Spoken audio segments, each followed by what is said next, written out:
so small. When my family and I were living in Cameroon for many years, we were living in a very small town. They were not big shops or anything, just very small sari-sari stores around. And in that town, there used to be a very well-known armed robber. Everybody knew about him. The police, the local police, could do nothing about the situation.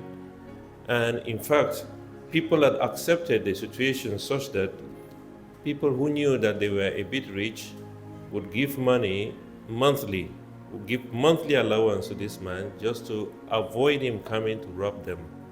So he was a well-known robber and nobody could do anything about it.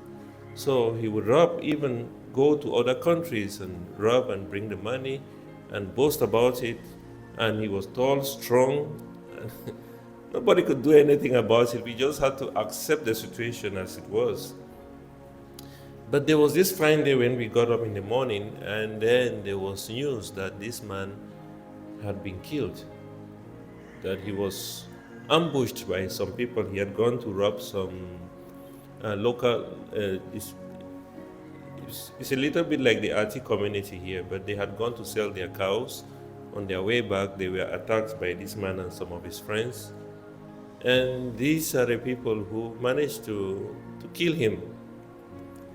And that morning there was a lot of jubilation, and it was just that it's morning. There would have been fireworks in the morning, but there was a lot of jubilation, and people were dancing. There were dances that came out from everywhere, people playing drums in the streets, and somebody sponsoring the crowds to drink as much as they could.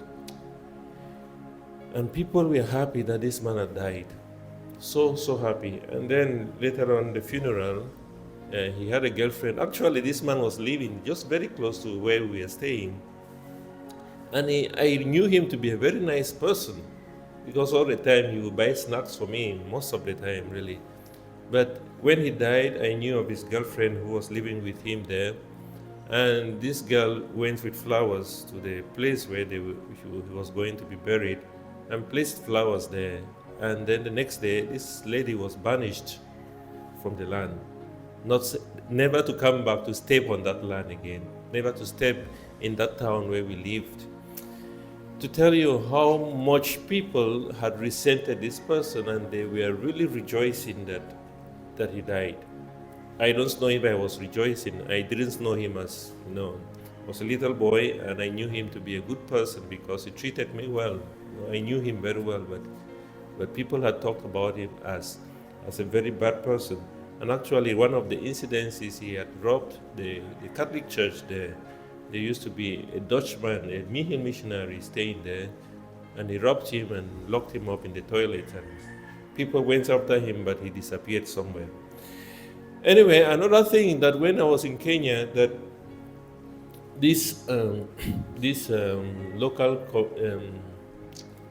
terrorist group from Somali, they used to come into our town and kill a lot of people.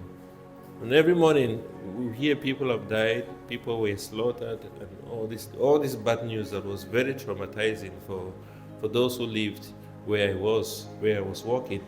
But then later on, you would hear that the army went and attacked them and killed many of them. You feel so much joy that some of them were killed, or many of them were killed, and all that. You just feel some joy, and like they deserve it. Today, in the first reading, we find David, who at this moment is now banished, safe banished, because he is looking after his life. His life is at stake. Saul has been chasing him for many, many years, and he has been moving from one town to another to protect his own life. And one day he was just sitting, and then somebody just comes with news and says, Saul is dead. This Saul who has been making your life a living hell is dead. What do you expect David to do? He would rejoice. You would expect that he would rejoice. He would say that at last God has fought my battle. At last God has brought punishment upon this person. At last, this person who used to make us feel so much insecure is gone, and now we can live normal lives again. That is not what David did. David wept. And in fact, this person who had brought this news, it is not written in the first reading, but part of the story is that this man, actually, Saul, committed suicide. He killed himself. He fell by his own sword. When he saw the Amalekites coming, he decided to fall on the sword. He wanted somebody to actually slay him, his armor person, to slay him. But he said, no, I cannot do that. And he decided to fall by his own sword. He fell on his sword.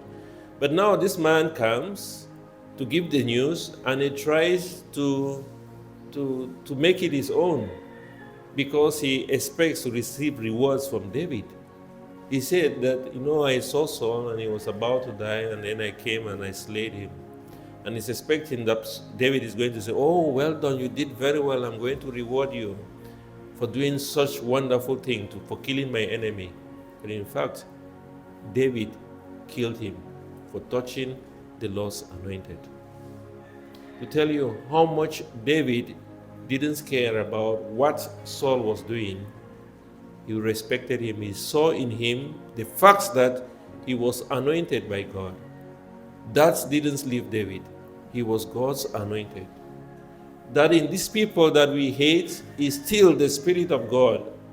The people that you consider your enemies are still made in God's image and likeness, and God's Spirit is in them. If only we can see just the Spirit, not the person. Not to say that this person is bad, but no, this person is still a carrier of God's Spirit. Then we would turn to see them differently.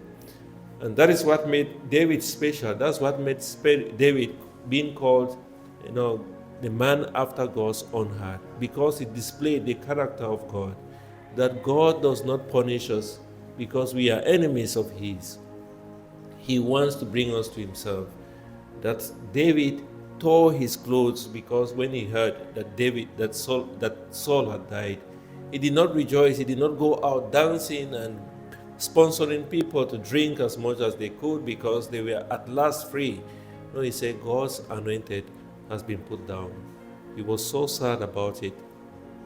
He lamented about it.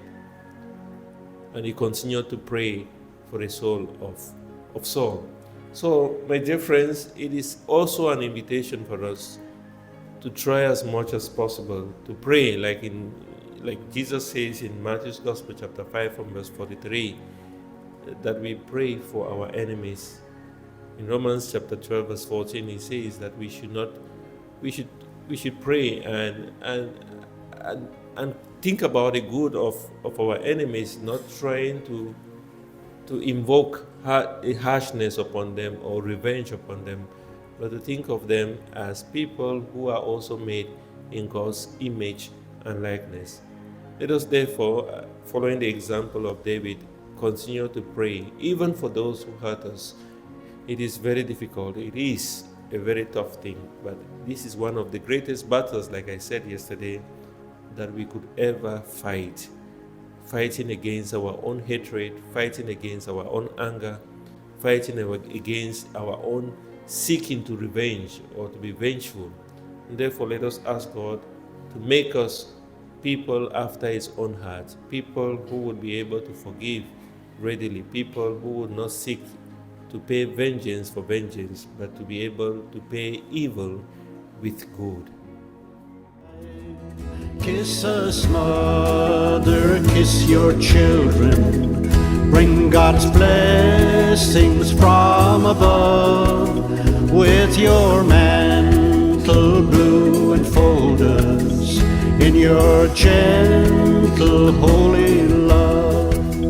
See the darkness dissipating, hear the trumpet echoing, Satan's rage